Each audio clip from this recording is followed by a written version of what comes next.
This episode of the Red Bull Rant is brought to you by the fine patrons that support us through patreon.com/Red Bull Rant. You can support us for the low price of $1 a month, and you can get exclusive content, including a monthly wrap-up for the New York Red Bulls. We want to send a special shout-out to our patrons who support us at $5 a month. That is our producer-level reward. Thank you to Jeremiah Dempster and William Martin. Now, on to the show. This is the Red Bull Rant podcast. If you aren't expecting adult language, why even bother listening?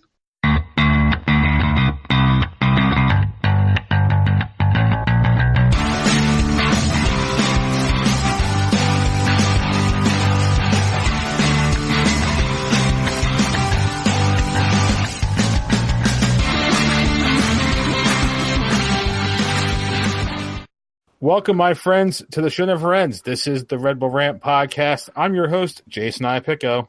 I'm Pat McDonald. I'm Truman, and this is episode 276, the Anaconda Vice. That's an easy one, guys. Ooh. Easy one. I'm trying to remember.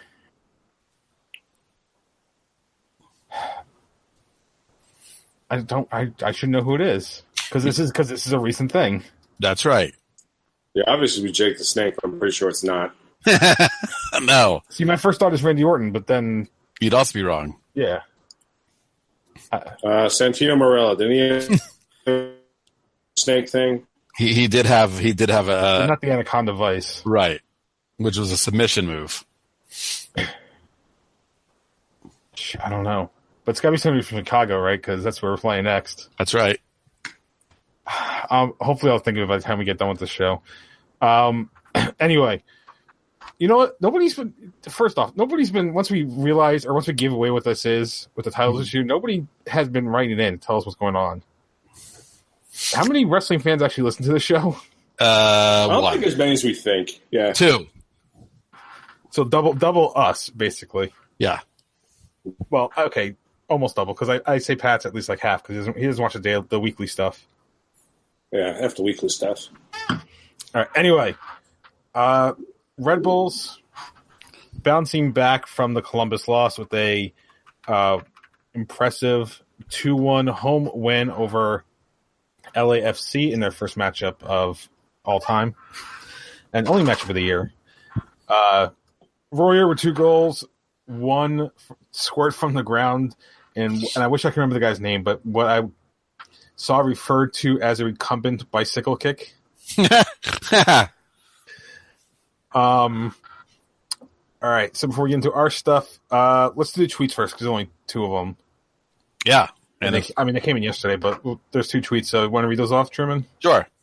First one's from Casey Jones, and he says, wide open match with good result. I didn't like how far out of the box Robles had to go for some clearances, but I thought it was a good 90-minute performance to build on moving forward. Solid brace for Royer, and I hope when my son and daughter grow up, they nutmeg like Kaku. Yeah. And then Red Coach J, Jeremiah Dempster, and I think he sent us an email as well. He did. But here's a question he threw out. Beating LA2 with all their talent, more or less impressive than beating Dallas, who's higher up in the standings, but was without Diaz. Did we beat Dallas at home? I forget. We did. We did, yeah. I was like LAFC. I'm going to say LA because I have to talk about Dallas way later on in the show. Way later. So I'm saying LA for now. Plus, LA didn't really have a lot of injuries and stuff, right? So, I mean, it's... Anyway, so the email... Wait, you didn't ask Pat. You didn't get Pat's opinion. Oh, sorry, Pat. I don't know. That's my answer. All right. So Jeremiah Dempster also wrote in an email. I'm not sure which happened first. So he says, Rant-a-Mets. Sorry if I've used that one before. I generally can't remember what I have and haven't done at this point. Because he always has to come up with the unique intros to his emails. The lineup put out against LA2 is the best one we've got. All respect to Roya, but I thought Rizzo was our best player on the night from that wide attacking spot. And although Mawil for Davis is a completely counterintuitive sub, it allowed Rizzo to stay on the field when we clearly needed some fresh legs in his wide spot, which meant he was still on the field to play that fantastic ball at BWP, which led to the second goal. And speaking of BWP, he looked so gassed after the 55th minute or so, but Armour stuck with him and it paid off. I'm not ready to get too high or too low on Armour yet, but this is now multiple games in a short span where he's made the right call and it's gained us some points. He's clearly still learning and making mistakes, but he is showing some promise. Oh, and while things went totally sideways against Columbus, and we can definitely point to his tactical decision to start the game with 5 at the back, if you actually watch the first half back, we weren't that bad. We started fast and maintained a ton of pressure. He was wrong, but I don't think it's as much as a halftime score suggested. P.S. Your interview with Bobby Warshaw on the monthly wrap-up was great. I picked up his book and read it over the weekend. I highly recommend it. Keep up the great stuff. Oh, look at that. Made a sale. There you go. I think we talked to Bobby Warshaw about either a promo code or commission for that one. Yeah. And again, if you're not a Patreon subscriber, you should probably do that and listen to that awesome interview. Yep. Yeah, I'm straight. I mean, as for the email, I mean, we're going to talk about everything. Yeah, for sure. Especially Rashotsky, the RZA, the Wu-Tang representing. All right. So, likes, dislikes. We'll do dislikes. Truman, you go first. What did you dislike about this one? It's too hot out. It's hot. It was hot. It was hot before the game. It was hot during the game. I was sweating a lot. It was just too hot. Too hot indeed. That it? That's mine. My dislike is another slow start. It's becoming a thing. Yay! I mean, they were bailed out by Robles how many times? It's... I guess, now thinking about it, that kind of goes back to Jeremiah's Twitter tweet. I guess beating LAFC was more impressive because LAFC had their chances, and Robles, again, bailed this team out. I mean, thank God we had Luis Robles. So the slow start's becoming a problem. They're going to cost this team. Hell, they did. I mean, I know Jeremiah disagrees in his email, but it did cost them against Columbus. I definitely think that's something to be worried about. That's something Armas has to fix. So, yeah, that's my big dislike. I was going to talk about the Warrior PK shout, but I'm not, honestly, looking back, I'm not sure if it actually was a penalty kick or not. Do you want to talk about it? Because I'll talk about it if you want to. Unless you want to save it. We'll save it for the afterthoughts. How's that? Okay, that's fine. I guess my dislike is the fact, and I understand it comes with the territory of how this team has played since Jesse Marsh took over with the high pressure and everything. But I feel like recently the defensive line is much higher up the field than it used to be. And it could just be me and my impression of it, but I feel like we're playing a higher line than usual. And that is what led to some of these chances and Ed Robles having to come out. I think it was at least like 4 times he came out outside of the penalty box to clear a ball away. Mm-hmm. And, I mean, that used to happen under Marsh, but I don't think I've seen a game with him having to do that with that frequently in one game since Marsh took over.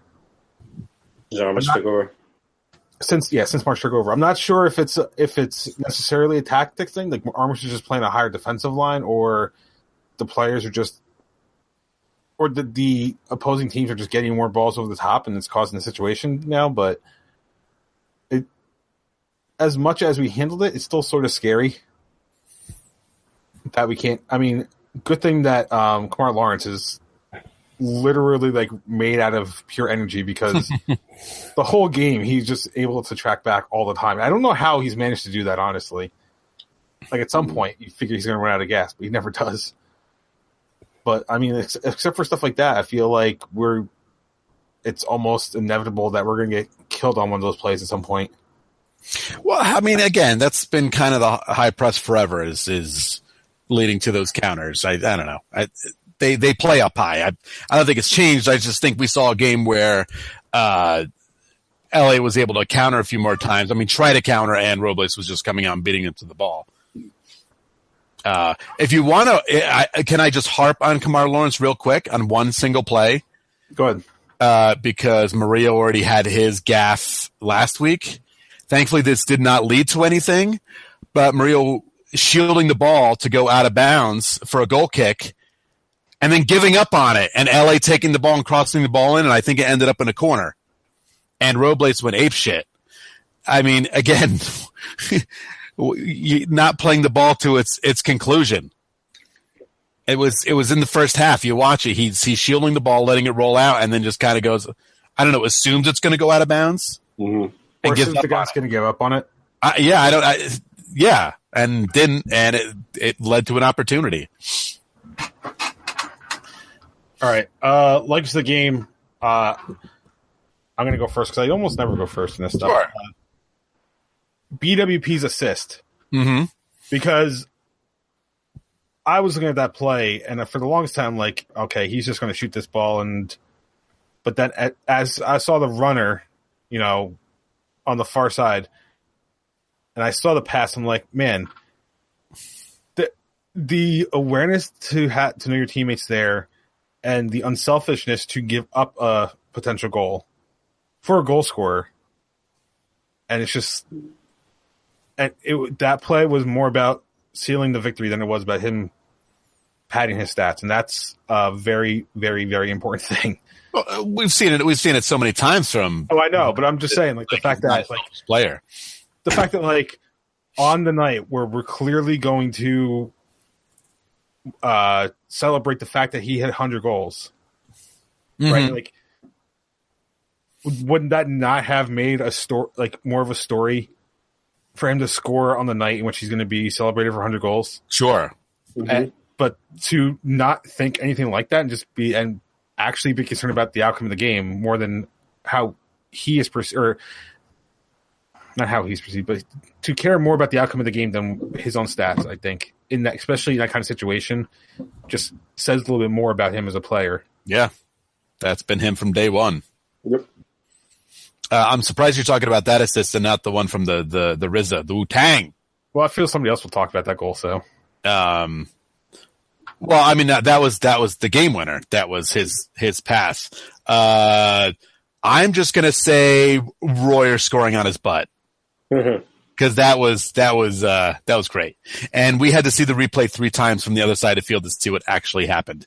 But once you saw it, that was awesome. And I don't think the commentators give him enough credit for scoring on his butt. I mean, I know the ball kind of came right to him.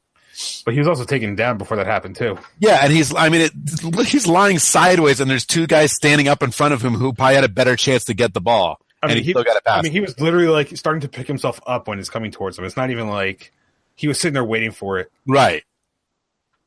So, yeah, butt goal. I'm just going to say Royer scoring two much-needed goals altogether because I recall he's been a bit quiet lately, so it was nice to see him get the brace, be the guy in this game, and essentially help get the team to win. So, go Danny Royer.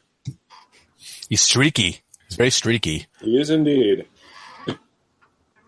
So, afterthoughts. We can talk about the Royer PK now. I didn't think it was a PK. When I was watching the game, I thought it did. Or I thought it was. But then when I went back and looked at it again, I was like, maybe not. The ball's going away from him, and he does jump. As much as contact's not made, he did jump over the guy. And I felt like even he was – it wasn't like he was coming in towards the goal with the ball. Like, he was almost like kicking the ball out of bounds before he made contact. He was trying to go around – the play was him trying to go around the goalkeeper. Right. If he made a lighter touch, you could argue that it's definitely a penalty kick, but the touch was kind of heavy. Right, or if he was coming in towards goal in that direction, instead of kind of out away from goal, maybe it would have been called. But yeah, I didn't think it was.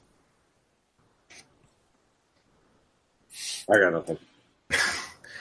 Well, does anybody else have any extra thoughts of the game? Oh, yeah, I got tons. We didn't mention Kaku because his... I mean, God, we can't give secondary assists because it's not hockey, but the 2 best plays were. I thought they give secondary assists in MLS. I don't think they do. I'm pretty sure they do. Well, if they are, Kaku's secondary assist for the first goal is fucking great. That was right to Murillo, I believe, which was just awesome. The man is a visionary. The statue should be built already. I don't know why it isn't. It can go up. The BWP statue going to get built first. I think so. I think a lot of people thought that was going to be an announcement after the game was BWP statue. Good luck. My other thing from this game is poor Derek Etienne still just can't finish a ball off. He came in. He gets a great chance right at the end of the game, and I look at my friend and go, yeah, he's going to mess this up. And he certainly did. He certainly did. Kick the ball right onto the side of the net. So, I don't know. Again, it would have been nice to really salt the game away or just play to the corner, which this team doesn't like to do, apparently. No. They just don't like playing balls to the corner. It just drives me absolutely insane, especially with a one-goal game. Yeah. My post after-thoughts gripes are all actual personal. I was supposed to go to this game, but then I ended up not making enough money Ubering the past week, so I had to work, which sucked. So I had to watch the game on DVR, and that led to me at one point having a complete and utter brain fart, where I was like, "Oh, I wonder if there's a Red Bull game when I'm going to be in Pennsylvania in 2 weeks on mini vacation." And so I, like an idiot, opened up the schedule on my app and blew the score to myself. Oh, dude. In like the 23rd minute. And I was like, what? Rookie mistake. After you already mentioned earlier that you didn't want to go onto Facebook because you were afraid it was going to ruin the score. Yep. You boned yourself. Moments later. And Truman and I made a point of having a private conversation. This way you wouldn't get spoiled. Yeah. Yeah. I totally blew it. I was like, so I mean, if there's one reason I'm not super confident about this game, it's because once I blew the score, I mean, while I was watching, my attention was not glued to the game. Oh, man. We've all been there. I mean, we've all done it. Yeah. You just have to shut down like the internet. Yeah, you really do. The only other thing I'll mention from this game is that overall, I thought it was a great game. I thought it was a game you should expect out of two teams like this. LA is very good. Again, LA was 5-1 on the road, I think, right? Something like that. They're like a 500 record. If you've watched them at all, they're a fun team to watch, and this game was just that. You can get mad at the goal that they allowed, but I mean, good team. And Rossi just snuck up behind. I think it was Lawrence. He snuck up behind or got really on the inside of. So, Murillo. Oh, it was Murillo. Okay. So, and again, but in fairness, in fairness on that play, if Parker is like 2 steps forward, that's an offside call. Right. But again, still, but Murillo should have been next to him, and he wasn't. Yeah, I mean, you're not going to shout out every team. You're not going to shout out a team like this. They're really good. And honestly, if it ended 1-1, I was kind of resolved to the fact, this would be a fair result. Watching the game, this would be a fair result if it's 1-1. Yeah, it would have been. Because, again, you played a really good team. Super entertaining game. But, yeah, to win it, even better. Yeah. So, all right, my last thoughts. First off, the Royer goal is technically unassisted. The butt goal? Yeah, I guess because the fact that there's a deflection. Yeah, I guess that's why. So nobody got an assist on that. Rizzo did get an assist though on the BWP assist. Okay, so they do secondary assists in MLS. And then the last thing, and this is really just I find it hilarious, is the fact that LA's goalkeeper gets a yellow card in the first half for time wasting. Yeah, what the hell, man? I have no idea where it came from. I don't know what was going on there. I didn't feel like there was any actual time wasting at that point. What are you wasting? It's the usual stuff, but I didn't feel like it's anything out of the ordinary. Yeah. No, I thought that was strange. So I just thought that was hilarious. All right, so let's move on. Predictions. What was that? I said let's move on. Okay. Predictions. Standings themselves don't change, but Truman gets 3 points because he called it exactly 2-1. Mm-hmm.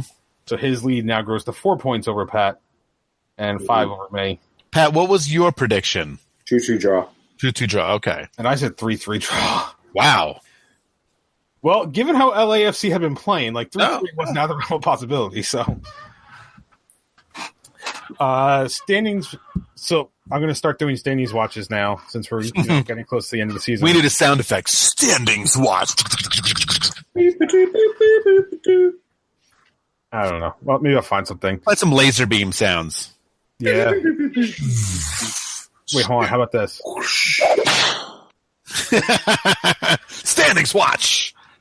Boner Academia here.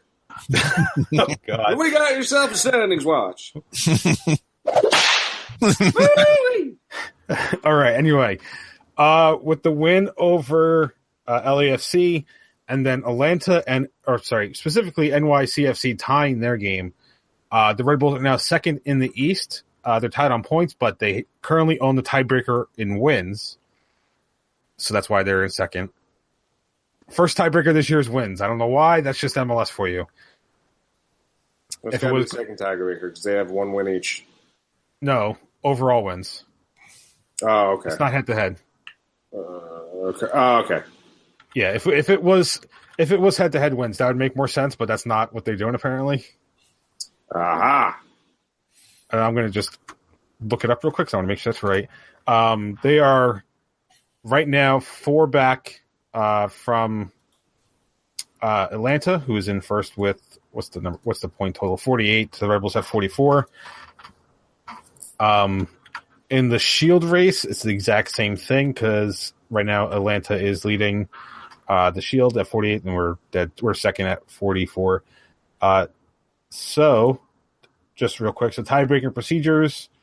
Tiebreakers are in this order. I'm only going to read the first 3. Total number of wins, goal difference, and goals for. And except for goals for, the Red Bulls are leading the first 2. Can I mention that during the Bradley Wright Phillips post-game thing, which we'll talk about a little bit later, I just want to mention this.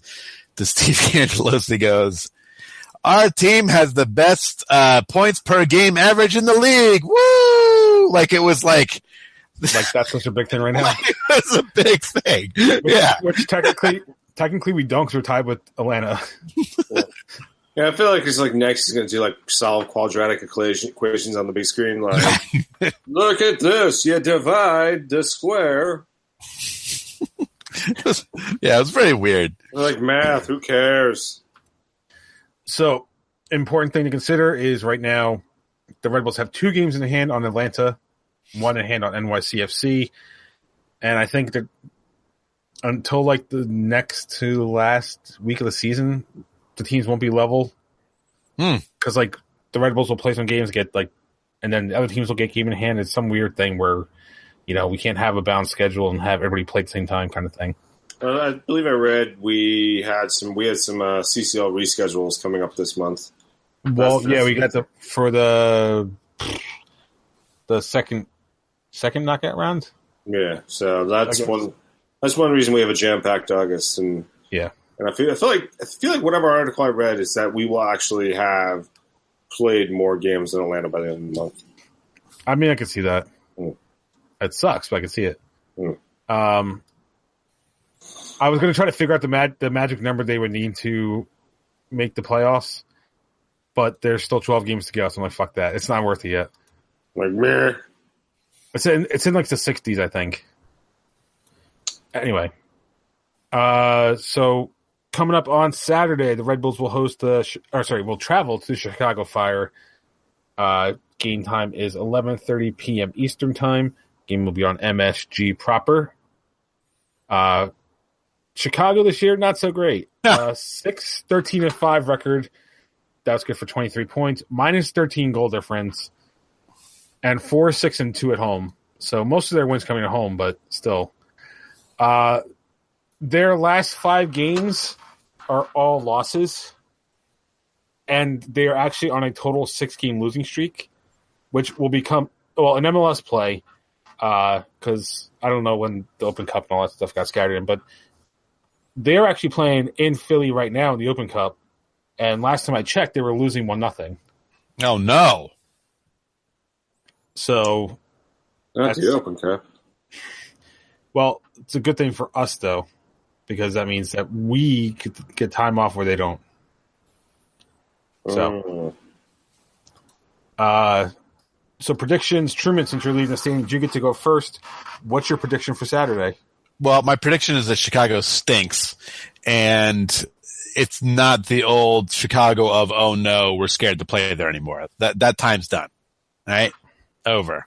2-0 win. Team, again, is going to have a full week off. I think you're going to feel the high of coming off this game. Again, let's step up and beat crappy teams. And not for nothing, but I know everyone bemoaned when Dax McCarty got traded away. How's Chicago doing? Right? Oh, and by the way, remember everyone bemoaned when Sasha got traded? How's that team doing? Or not too good. Or when Chicago got Schweinsteiger? Yeah. Oh, but don't worry, he was nominated for a goal of the week because that's super important. I mean, Royer doesn't get nominated for scoring off his tuchus. What was that? Did he really not get nominated for that? He did not. What the? Well, it's kind of like when Felipe didn't get nominated for his face goal. Face goal. I mean, face goal should have won goal of the year. Yeah. I can understand Royer not winning because it's a fan vote, but come on, if you can't tell me that there's better goals than that in MLS this year or this week. But goal, there wasn't. I listen. Dominate this team, right? Dominate them. Again, they're playing right now. They're playing a midweek game on the road. Who do you think's going to come to that game on Saturday? How many fans? 15, 20? At least 30. Wait, hold on. Are we talking Red Bull's traveling support or actual support? No, we might have more support at that game than they will. Like I said, this is another place where this team should not be afraid to play anymore. Okay, the bad juju is done. I'm going to go with a 2-1 win. My gut is telling me 1-1 draw, but I'm going to go with the W, and that's pretty much just because they're playing midweek, and I expect them to be kind of tired. So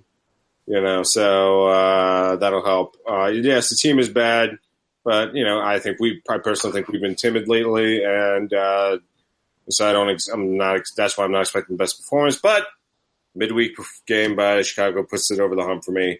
The 2-1 win. I'm gonna go 3-0 win. Wow. And the reason I'm going 3-0, one is because I need to try to make up ground. I know I'm only 4 points back, but we are not going to make any points up this year. So, and Chicago has given up 48 goals, which is second in the league in goals against. So I feel like if there's going to be a week where we score 3 goals, might be the one. There you go. Well, make Pat take that one to the old gambling spot there. And I want to put 10 on Red Bull scoring 3 against Chicago. Put a sawbuck on it. Are you gonna do a parlay this weekend? I still have my first ticket in my pocket, so I really kind of need to see if that's. You need to see if you want a first bet. I've got nothing going on this Saturday, so. Oh, that's good news. Yeah, no. I'm not working 7 days in a row. I think maybe I'll pop on up there. All right.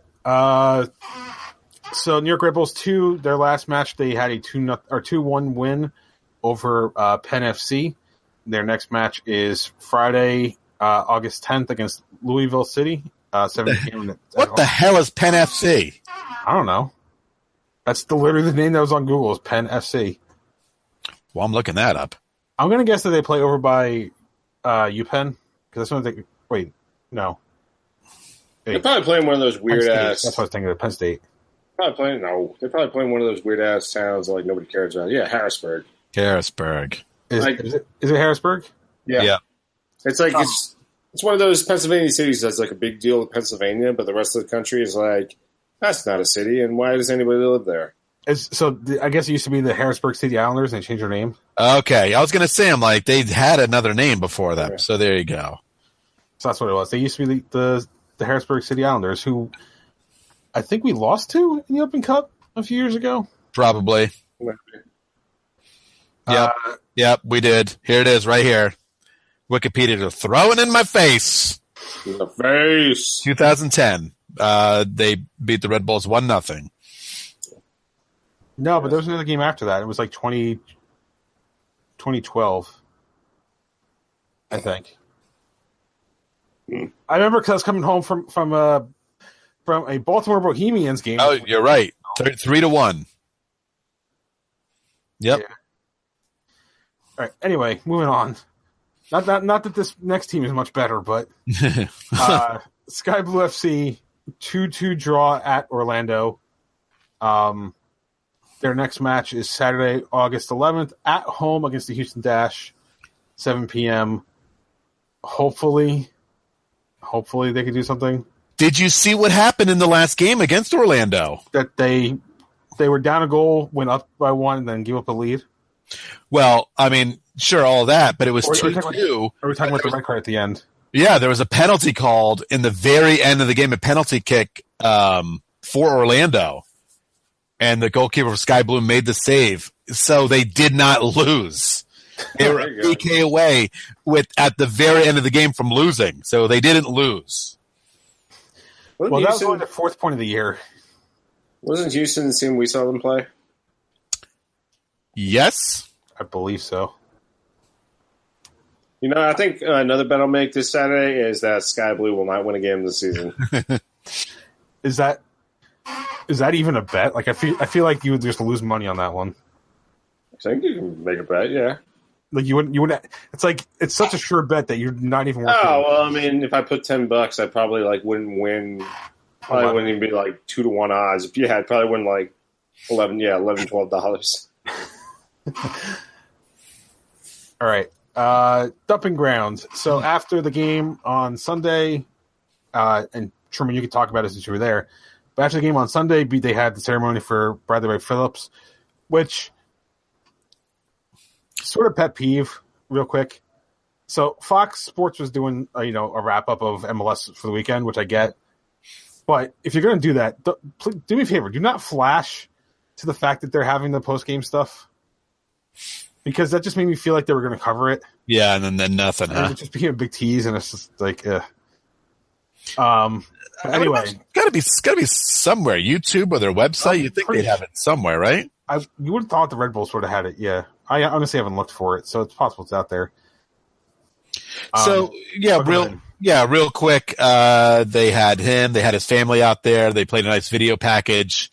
That had Jesse was on it. Pecky was on it. A couple players. It was actually part of the YouTube video, but then they had a lot of. I guess they were friends and family because I have no idea who the people were that they showed.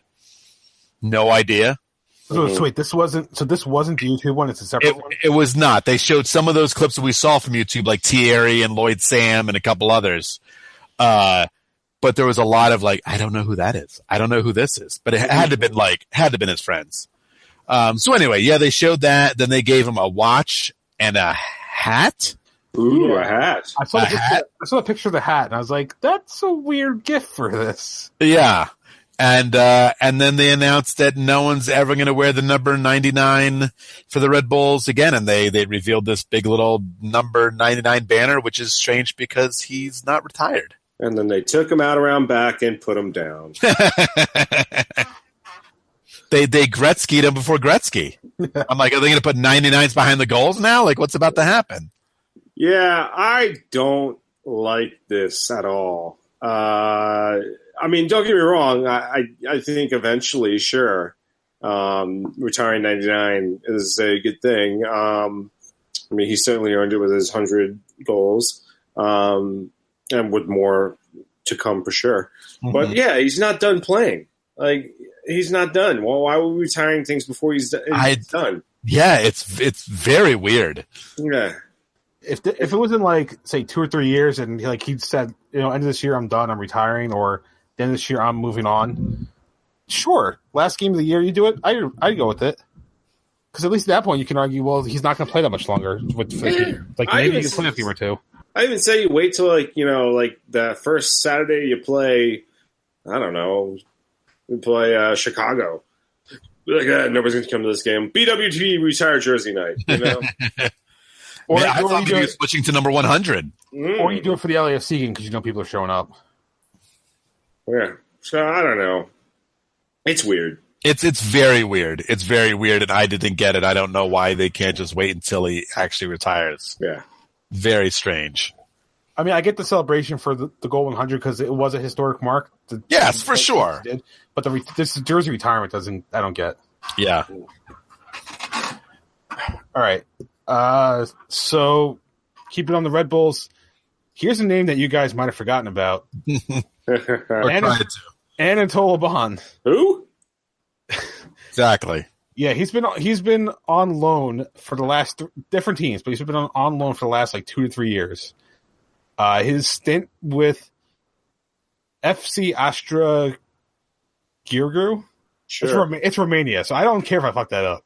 It's vampires. But his loan with them is over, and apparently he is now going to return to the team, which I guess is okay because we don't use Derek Etienne Jr. a lot to begin with. Oh, he gets used a lot. He just doesn't score. Well, he's getting used more. Also, yeah, he'll. So, but what's he going to do? I don't know. Play on Red Bull too. Is he even worth bringing back? No. I mean, I don't know. I mean, we sent him out on loan for 3 years, right? It's at some point he's got to mean something. I mean, he didn't want to play here, right? Isn't that what it came down to? He wanted first team minutes. We couldn't give it to him, so he left. Well, he was playing for New York Red Bulls too. Yeah, and so, yeah, I guess, I don't know. We'll see what happens. At one point, he looked like he was good, and we've all been saying that there's no backup to BWP, so looking at his stats, if Wikipedia is accurate, he scored 5 goals with Astra Giurgiu in 26 appearances, so I don't know. Yeah. I just don't think this is the way you go to send out reinforcements for the team. Obviously, they're just bringing him back. I could see him getting cut pretty easily. Yeah. I just don't see him coming and being in the main roster of this team. Well, I mean, I don't think he's old enough, unless they cut him and then sign with New York Red Bulls too. I don't think he qualifies as anything else aside from a senior team player. So, I'm just saying he gets future endeavored and we never see him again. Mm-hmm. Is that even all right? I asked this question because it probably is, but is that actually still a thing? Sure. Yeah. If you get getting future endeavored? Yeah. Sure. I really wish they would just fix their roster rules and make it streamlined because I don't understand any of this shit anymore. Nobody does.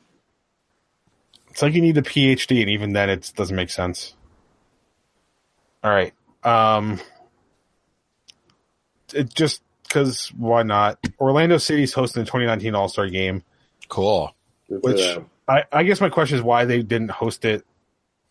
Was it last year when they opened their stadium? Yes, last year was the first year. Why not host it last year? I don't know. Wait, did San Jose do last year? I don't know. Do you remember? I don't. That's why I'm asking. I barely remember that they just played in Atlanta. I don't remember. What happened in Atlanta? I don't remember. Right, exactly. All I know is something about BWP and penalty kicks. Yeah. No, the last year was in Chicago, Soldier Field. Okay. That's because they had Real Madrid. You gotta put it in the big stuff. If they're putting it in Orlando City, it means next year they're getting Nottingham Forest, Huddersfield Town. that means you're getting Juventus and Ronaldo. There you go. Because we just had Juventus and not Ronaldo. Yep. So they got to come back with the make good. That's what it is. Rematch. We played Juventus, and when you see all the guys on Juventus are wearing 35 and up on the back of the jersey, you're like, oh, this is clearly the C team. Mm-hmm. Well, we have a 99, but that's never going to be worn again. So, but we do things weird in America. All right. So the Houston Dynamo had a really weird game. They had 3 players sent off. One of them during the first half, two late in the second half, and their coach was sent off at halftime. And on instant replay, they covered. For the most part, they covered the stuff in the second half. The first half, it was a pretty dangerous thing, but just the fact that they ended the game with 8 players on the field and no coach is just amazing. Pretty always great. At home. Good home showing there, guy. Oh, sure. Yeah. I wonder, is there an actual forfeit rule? Like, if they were to go down to 7, they have to just call it at that point? And I remember playing FIFA, FIFA 98, 99. I think I played the same one. Yeah, and I remember my friend would keep slide tackling everyone from behind, and he got all his players sent off like over and over again. And the game kept forfeiting. He's like, "Why am I forfeiting?" Like, all your players are getting sent off. Yeah. That's why you can't win a game when you don't have any players anymore. Yeah, I think if I recall, it was like you got down to 6 or 7 players. It's like game over. Yeah, you lost. You lost. You idiot. Stop hitting the square button. Speaking of which, I wasn't going to bring this up, but because you mentioned the FIFA stuff, so apparently the FIFA FIFA 19 is going to come out.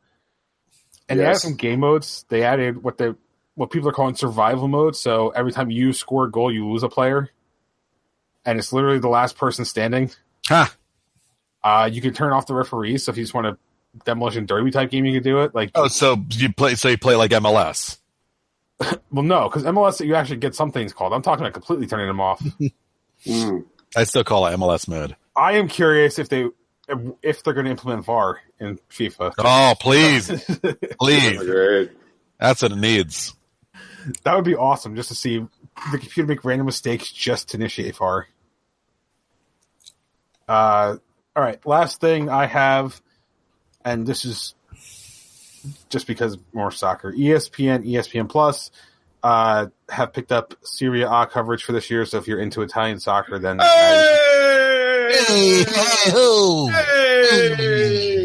And more importantly, if you want to watch Ronaldo,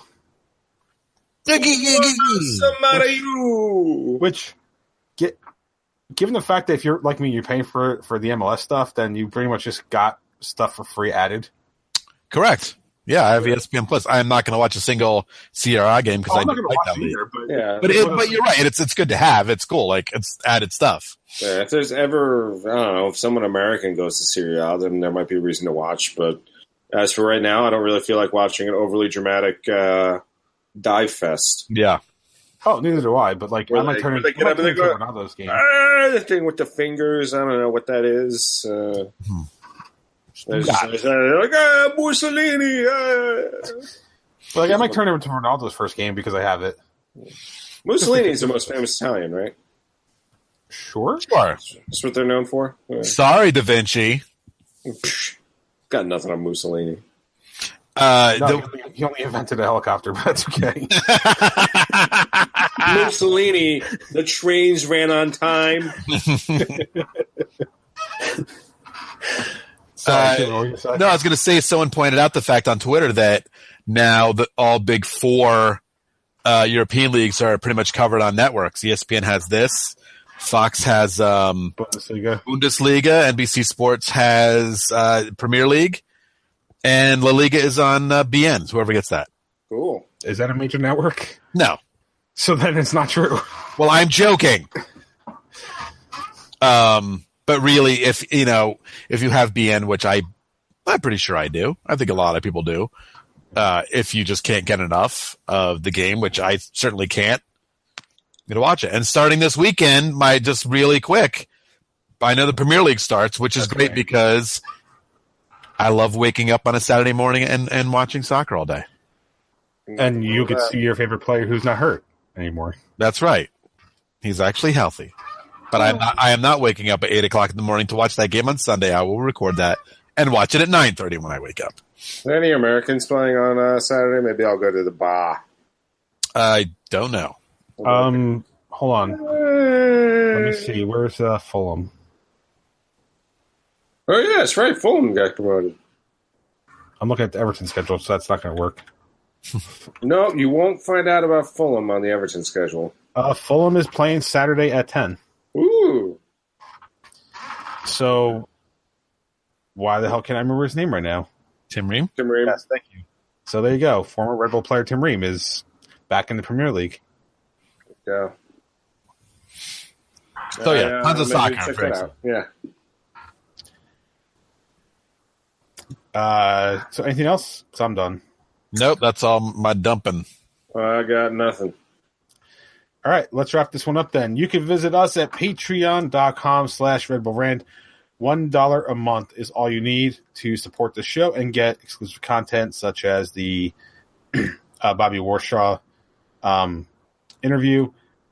If you would like to email us, redbullrant@gmail.com. If you want to call us, 973-348-5320. Oh, son of a bitch. Every week. Yep. See, and now here's the problem, Jay. I let it slide because the last time I gave you shtick for it, you said you were getting to it. Now I think for the past 2 weeks, you're not getting to it. You're just forgetting. All right, Truman, who's your terrible team of the week? Man, what a such a bring down. I don't want to talk about it now. Well, it's a terrible team of the week, so it kind of fits the trend here. They are terrible, and since I believe it was Jeremiah who brought this on a tweet when he mentioned Dallas, when you lose to the previous week's terrible team of the week, and which is shaping up to be terrible team of the season, when you lose to them at home, you stink. And Dallas lost to San Jose 3-1 at home. Woof. Yeah, that's as ugly as it gets. So they get a absolutely well-deserved terrible team.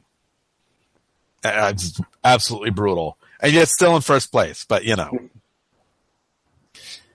So do you guys ever hear of this thing called the MLS Championship belt? No, is it a wrestling title? Then it's not really. Anyway, the premise is that starting with whatever the first MLS game is or was in history, whoever wins holds the belt, right? So each match that team plays is a quote title match.